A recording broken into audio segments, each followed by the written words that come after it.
Akira. Okay, Boker Tov, so we'll start again. Today this is a piece of Ramchal. Hashem should help us delve into these ideas and really connect to these very relevant ideas. So we're learning today a piece of Ramchal, which is known as Drush Binyan HaKivuy. If you want, you can follow along in here. It's a very beautiful piece. It's a very simple piece. Yeah, it's 2 pages. I'll read it for you. So it's called Drush Binyan HaKivuy, which means a discourse in the topic of hope. Right? And the topic of hope is a very interesting topic because, you have people that are optimists and you have people that are pessimists. Right? Is the glass half full, half empty? And sometimes people that are optimistic or people that look at them as naive and people that are just like not rational, right? But the Jewish people, we know there's a concept of hope, of bitachon, of tikva. And this is really what Ramchal is going to tell us, how on a Kabbalistic level, but also on a very simple, practical level, what the idea of hope is and how special the idea of hope that we have as the Jewish people is. So, just as a small introduction, the relevance of this to Purim is because we say in Shoshanat Yaakov, it's actually the right. Shoshanat Yaakov is what the Ashkenazim say after the Megillah. It's actually lots of songs on this part of the Zapiyut. It goes through the whole alphabet. Asher Heini it begins. Shoshanat Yaakov is the last two pieces, and it goes as follows: Teshuatam Hayita Netzach. You were their salvation forever. V'tikvatam, and their hope b'chol dor v'dor, in every generation. Now, tikvatam, we see that the idea of hope, the Jewish people putting their hope in Hashem, and then it says lahodia. The whole miracle of Purim was in order to make known, shekol kovecha, anyone that trusts in you, that hopes in you, lo yevosho, should not be ashamed that they put their hope in you. Anybody putting their trust in you shouldn't be embarrassed by the fact that they're trusting, that they're putting their bet on the losing horse kind of thing. So like there's this idea that anyone that's kind of religious or anyone that believes is stupid, is naive, irrational, and that seems to be the ongoing, that really the Amalek narrative. That who you trust? You trust in God. Like, when's the last time you saw Him show up and help you? So why are you still hoping? Why are the Jewish people still hopeful? And the story of Purim is all about to tell people and to make known to the world that it's your best bet is to hope in Hashem, and that's the only thing we can trust in. Right. So then we're going to explore this idea and see how the idea of hope is so relevant and beautiful. So Ramchal starts as follows: Lishiuatcha kiviti Hashem. This pasuk is a 3-word pasuk, which Yaakov Avinu told his son Dan on his deathbed when he gave all of his children brachot. He told his son Dan. He gave the blessing of, or the hope, or the prayer of Lishiuatcha, to your salvation, kiviti Adonai. I hope to your salvation, Hashem. Now, Reshit Habriya B'tikva, the beginning and the purpose and the whole model of creation is with hope, which that means Shekol HaTachtonim, all the lower beings, all the creations, Mitzapim L'Shifat Elyonim, are waiting and looking out for and looking up to the Shefa of the Elyonim, the sustenance and the salvation and the flow coming from above, Alidei Tefillah or Shir. Now this is a very deep thing. So, tefillah and shir is connected. All of these ideas are connected to the malchut. Now, tefillah and shir are both concepts where someone is kind of being vulnerable. Tefillah is like a state of being that we enter where we say, I can try all I like to get things done and to do everything I can do to make things work, but ultimately, I rely on the one above. And it's entering a mindset space and a space of consciousness where the only truth that exists is the fact that everything I have and all my life itself and existence itself is all coming from above, is all coming from beyond me, and I'm being gifted this moment as I pray.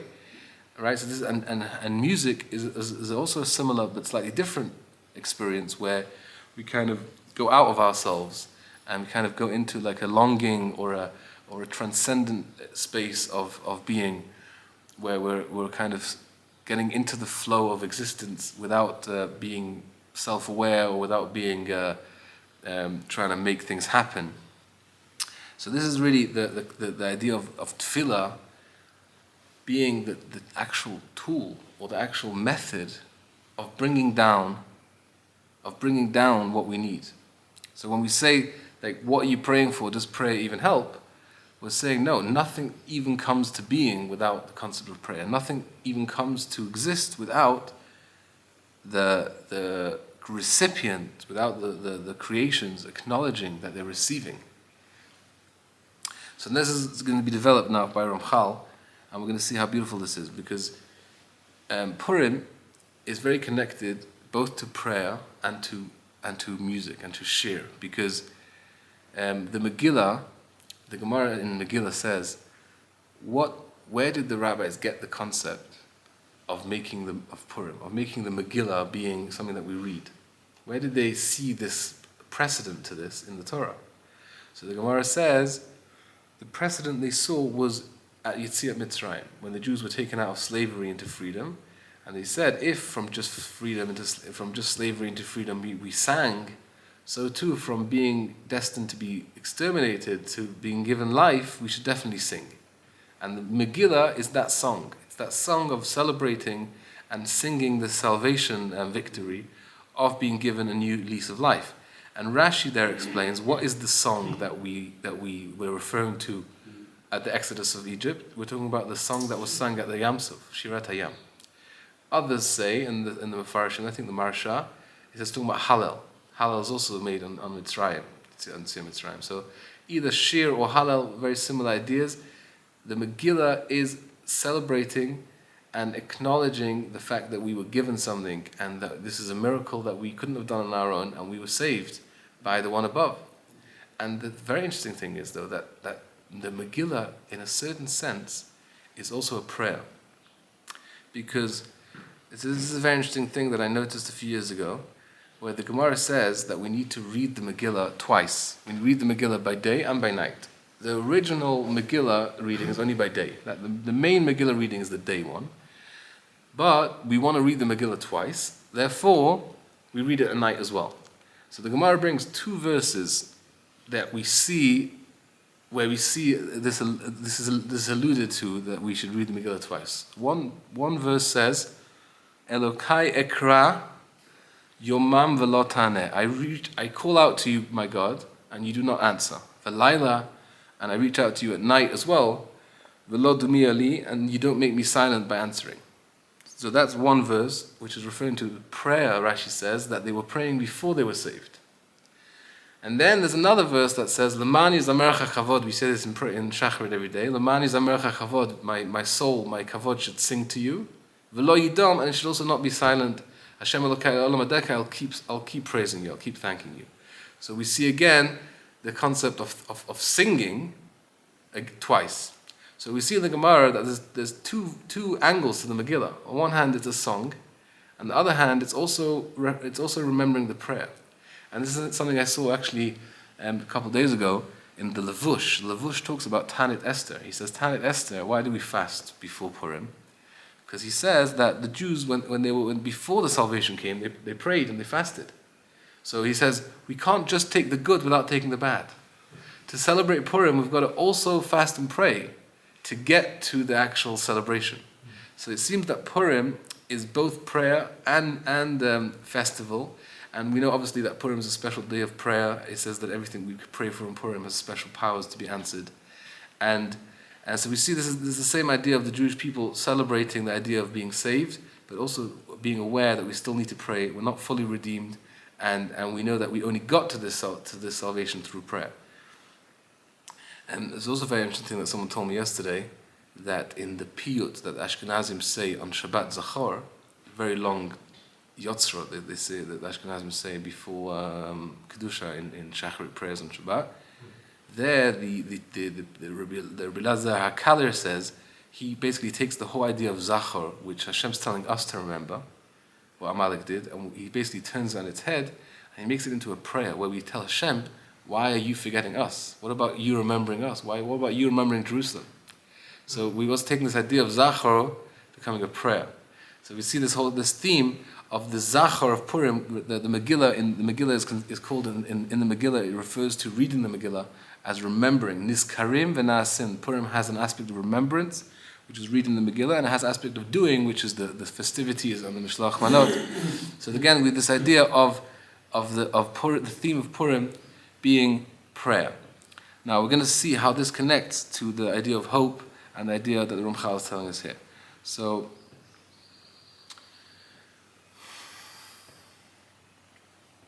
Ramchal says as follows: K'tiv b'reshit bara Elokim. En reshit ela tikva. The beginning, Hashem created hope. How did He create hope? So now the Ramchal is going to take us into a Kabbalistic theme, which is like we've said, is the Kabbalistic theme of the Tzimtzum. The Tzimtzum is the first line of Arizal, on Arizal's main Chidushim, that the first step in creation was creating a void, a empty vacuum of nothingness. How does he link Tikva to Reshit? So he's going to explain a little bit more, but basically he's saying that the purpose, Reshit is purpose, that means the beginning of the idea. And he's saying that the whole purpose of creation was hope. How does he deduce that? I mean, I like the idea. We're gonna get. He's gonna explain a little bit more. So again, the tzimtzum is this creation of the concept of lack, the concept of nothingness. This was the backdrop of creation, or the space within which creation can exist. And then says Arizal, Hashem brought in a kav. There's a tzimtzum and there's a kav. The tzimtzum is a contraction of the empty vessel, the empty space, and the kav is the line, the narrow line of infinite light that is now reintroduced into this empty space. So Ramchal is going to take this and make this the theme of his discussion, because he says the word kav in Hebrew, kufvav, is the root of the word tikva, of kivui, of hope. So says Ramchal, we find ourselves in a tzimtzum. The prerequisite of creation is emptiness, death, darkness. How do we reintroduce the infinite light? With hope. So the hope is actually the act of creation on a constant level. It's almost as if, like I was thinking about this yesterday, it's like you have a suction thing on a baby's bottle. You can turn it upside down, but nothing's going to come out until you suck. So it's kind of like, hope is like that suction energy that actually channels the infinite light back into the void.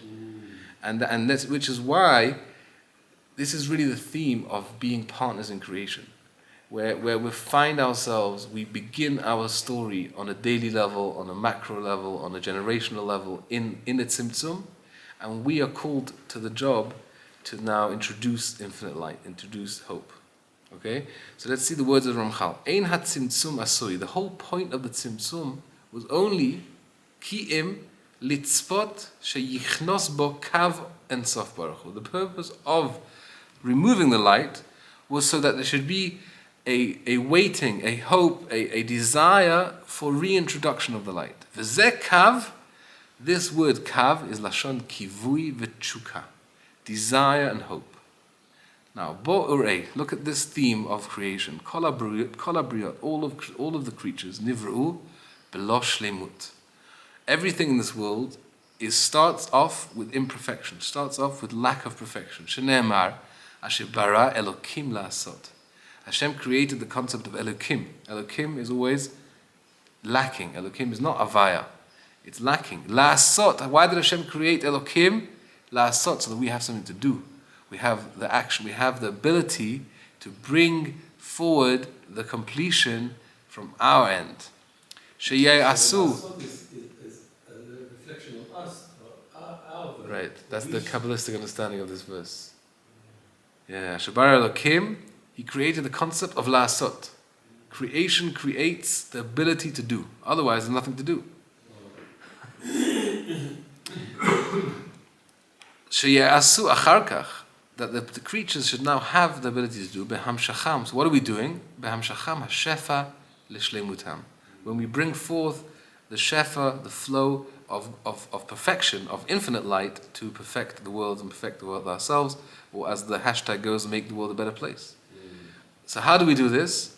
O b'ma'asim tovim, either by doing good deeds, good actions, or b'tfilah, or b'shir, again, with prayer and song. And this is very interesting. This sounds quite hippie if you ask me, like that you make the world a better place through song and prayer. It sounds almost like Rabbi Shulem talking. But it's a very deep idea because it's telling us that he only, the truth is, he didn't mention even earlier on. Early on, he didn't bother mentioning good actions as a way to bring in the infinite light. Right? His whole theme here really is that the way to bring in the infinite light is mainly through hope in the song, which is really... You added a third element. Because at the beginning we talked about the method was through tefillah or shir, and now you're saying or the ma'asim tovim. Right, that's what I'm saying. Like, it seems like almost the ma'asim tovim is an afterthought here. Right. Because it seems the Ramchal's his whole theme here is that the inner world is the most real world. Meaning what happens in the world we're not so in control of. We can't be in control what generation we're born in, what circumstances we're born in. So our realm of action, that's not really where our choice is. But our choice is the place of hope and song. Of prayer and song, we can do in every situation. Prayer and song is more important than the ma'asim? I don't think it's saying more important, but it's saying it's really what brings in the infinite light. It's really what channels God into the world on a I see. Meaning, it seems to be saying like ultimately, it's like almost the idea of like the Viktor Frankl idea. You can be in the gas chamber, in the camps, but if you have this hope, if you believe in something bigger, then you can survive and find meaning there as well. So like circumstances are completely irrelevant when it comes to hope and prayer. So this is really also very, very connected to the theme of Purim, as we spoke last week as well, that the whole idea of Haman and Amalek is this idea of making us not believe, making us feel like we're useless and we've reached the end of the game, and you're being, the rational thought process is to give up hope. And that's why Mordechai HaTzadik was literally the guy, the one lone tzaddik in the generation who was like bringing this message of hope. And in every generation, we have those tzaddikim, those people that are trying to give that almost stupid hope. Like, why you're just stupid with hope? Like being vague, being naive and optimistic in a situation that all the odds are stacked against us. Like if when you look at Mordechai's action, you wouldn't really describe it as bringing in hope. You would just obstinately insisted not to bow down. It's like, right. It wasn't really, you think about hope as rallying the troops and, come and we can overcome his was just almost a lonely dedication to the truth. Right. I mean, it depends on which part of the story. I mean, you have the concept of him telling the Jews not to go to the party, even though it made sense to just join the Persian society. So that was kind of his steadfast hope in the Jewish people's longevity and story continuation. And also when the decree came out, it seems like everybody was just confused and sad, but he was the one that gathered the kids to pray, and he was the one with the sackcloth, shouting on the streets out to God. So there seems to be this concept of Mordechai being the one kind of rallying the troops in prayer and in belief in this hopeful story of the Jewish people, in this story that didn't really make sense on the ground. Right? So Amalek is the one that says that we've been praying for years, we're in Galus for years, the 70 years is over, and nothing's been happening. Like the rational, atheistic approach of like, prayer doesn't help. Like I get stuff I want without praying. You don't get stuff that you want with praying. So what's the point? Kind of looking at things from the outside perspective, where logic is dictating what's right and wrong, and instead of really going into the inner world where, like we said before, where hope is the most real life-giving force, whether you're in an ideal situation or not, but your inner world is happy and your inner world is hopeful and alive. Right? So this is the theme Ramchal is going to take us on, where he's focusing more on the inner world and the state of being, which really brings in infinite light, and less looking at the outside world. So Amalek and Haman is all about the outside world. It's all about looking at like hard facts instead of taking a step in and focusing on that individual creation and seeing our ability in this world as taking our ability to live and using it to connect to God, and almost in a way to say, so you're saying God is not answering me, but I'm alive, and I've got food. So obviously he is answering me. He's giving me everything I have. So Amalek is kind of is forcibly distorting the truth by focusing on the things we don't have instead of focusing on the things we do have, and remembering that everything we have this moment is God, and everything is God. So everything I have is God. So then, okay, I want this as well. Let me pray for it. Instead of like, right? So he's using rational thinking, but he's not actually being truthful about it. So this is what we're going to see in Ramchal. So we see Hashchina Yatsa Mitchila Bilti Mushlemet. The Shechina as well, the Shechina which is the source of all Jewish souls, the source of reality, of the lower worlds, started off incomplete. V'zeh bereshit bara Elokim Elokim daika. Reshit Chochma Yirat Hashem. Now he's explaining here as follows, that the Shechina is called Yirat Hashem. Yirat Hashem means fear and awe. Ein yirah ela mitnei mi shetzarich lo. It's only possible to fear someone if you need something from them. So they have the ability to either give you or not give you, or withhold, or they're in control of something that you need. Someone that has no need from anyone, there's no concept of fear. So the concept of yira, where does yira exist? Yira exists in the concept of shechina, the concept of malchut. And this is the idea why, again, we see Amalek says, he came to the Jews,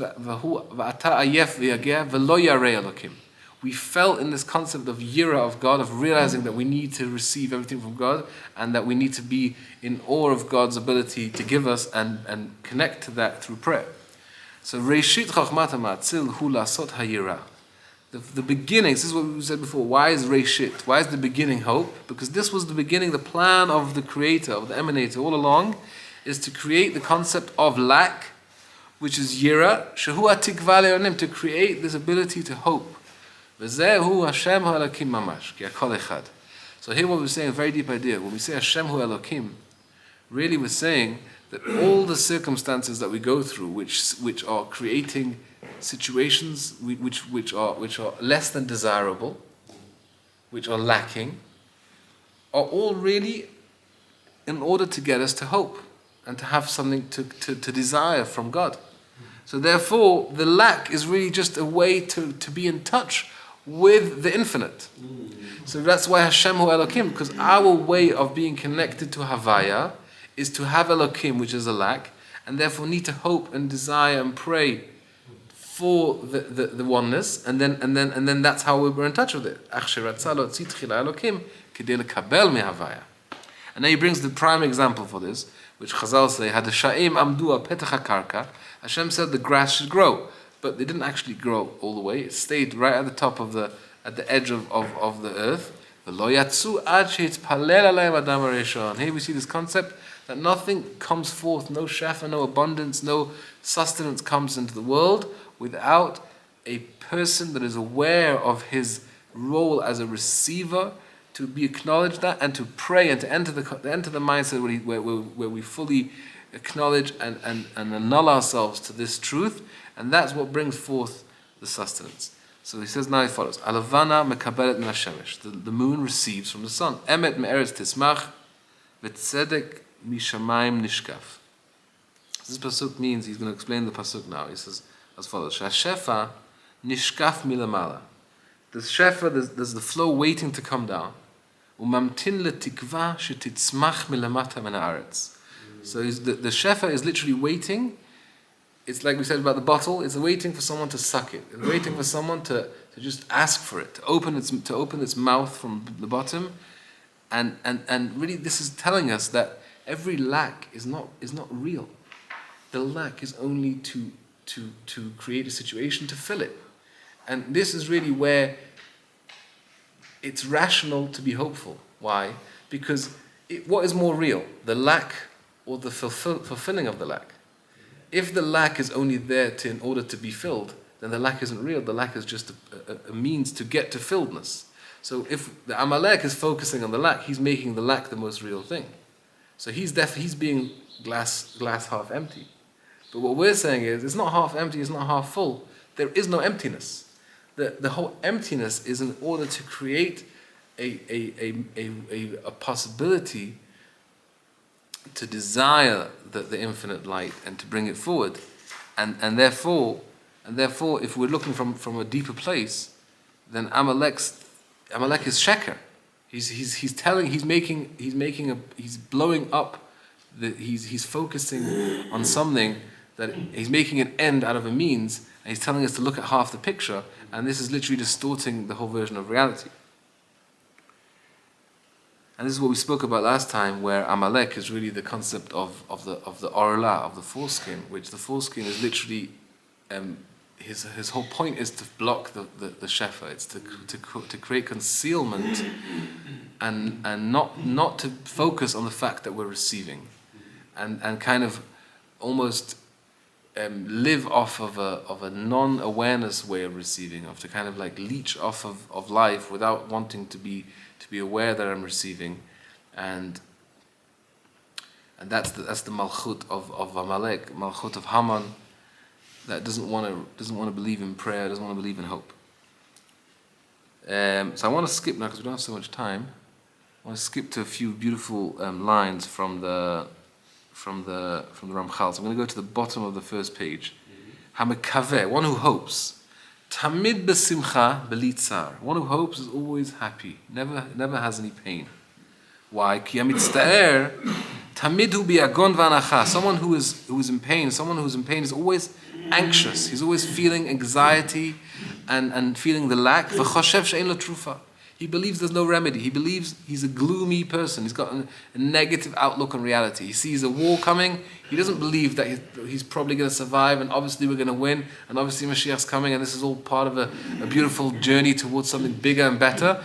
Someone that doesn't have hope is always anxious. He hears a plane flying overhead, and he's just running to the bunker, and he's freaking out, and he has no way of hoping and believing in goodness. Aval mekaveh, someone who's hopeful, he never feels pain, he never feels the suffering. Ki hu mekaveh tamid, he's always hopeful.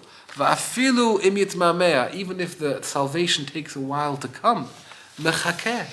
The Jewish people are the most hopeful people in the world. We've been hoping for 2,000 years. Why? Because we know that's what this is the truth. Nimtzah hatikva mechayerto. Turns out that hope is actually giving us life. Umisha eino mekaveh, one who doesn't hope, miyad met. He could be walking, but he's dead inside because every little trigger makes him fall into the abyss of hopelessness. V'nish'ar rachok me'Hashem, he's distant from God. V'ne'nash al she'eino mekavel Hashem, he's actually punished. Not only is he suffering, he actually gets punished for not being hopeful. U'misha mekaveh, one who is hopeful. Ne'amar bo gam ki eshev b'choshech, even though my circumstances put me in a dark place, Hashem orli. Havaya, I believe in Havaya, and that's my light. Havaya daika. Lishuatcha kiviti Adonai. I am hopeful for your salvation, and nothing can get me to be unhopeful. And he continues Ramchal. Hamekaveh, one who's hopeful. Afa pishu yesh lo ma'at ma'asim tovim. This is what you pointed out before, Shulem. If someone that's hopeful, even if he's lacking in good deeds, lo yevosh, he shall not be ashamed. He shouldn't feel like he's lacking. Shenemar v'yadata ki ani avaya shelo yevoshu kovai. Anyone who hopes for me, anyone that's hopeful and believes in Hashem's goodness, it is irrelevant that he has a lack of good deeds, a lack of mitzvot. V'zeh ki yesh la dal tikva. One who's poor, one who's lacking, has hope. V'mishi dal mimasim tovim yesh lo tikva ki Hashem mitgale alav. Hashem reveals Himself on him. Uma'avir kol b'shayim. Hashem will take away all of his sins. V'zeh sof hatikun. This will be the end of the rectification of the Jewish people. How will Mashiach come, says Ramchal? Migodel tikvat kol Yisrael ba'orech hagalut. Hashem is gathering all of the hope the Jewish people have had, which seems to be futile hope. We were hoping like idiots for 2,000 years. And everybody's laughing at us. Why are you still hoping? But Hashem's gathering all this hope. And this belief, ubotchim be'emunah sheyigalu, This belief is actually being used to actually overcome all of the Jewish people's sins, all of the Jewish people's deficiencies. And this, what the verse says, "Umashti et avon haaretz," Hashem will remove all the sin of the world. The most important honor for Hashem, the most important honor of the king is that we trust him. It says in the Gemara that the prophets saw that 613 mitzvah is too much. So what do? They minimized the mitzvah. They said, let's focus on less things. It goes down from 15 to 13 to 3. Chavakuk was the last one that did this, and he said, V'hamida alachat. He said, there's one thing we should focus on. V'tzadik be'emunato yechyeh. We should live with hope, with belief, with emunah, with tikva. And this is really what's kept us going all these years. And let's just learn one more piece, a short piece here. HaMekaveh, says Ramchal, afilu nichnas b'gehinom yotzei mimeno. Someone that has hope, someone that lived with hope, even if he ends up in Gehinom, in hell, yotzei mimeno, he's going to go out. Why? The pasuk says, "V'shenema v'kovei Hashem yachlifu koach." Those who trust in God will receive new energy. Yalu ever, they'll receive wings to fly out of heaven, of hell. So this is really a very, very powerful thing, which some people attribute only to Rabbi Nachman, the concept of not giving up and being taken out of hell. The Ramchal also talks about this idea. If you don't give up, if you believe in the goodness of God, if you believe in your strength as the Jew and as the mission of the Jewish people, and we believe that we're still relevant, and we're the only thing that's true, and God is the only thing that's true, that belief itself, it purifies us. And he says, and the tikvato hitarato, the hope is the purification. As the pasuk says, mikveh Yisrael. What does mikveh mean? Hope. The hope of the Jewish people is our mikveh. So B'ezrat Hashem, we should this Purim really dive and immerse ourselves in the mikveh of hope, and really get rid of all the doubts that Amalek give us, all the doubts of the non-future of the Jewish people, and our lack of ability to pray and bring forward salvation. And we should all have a happy Purim. Amen.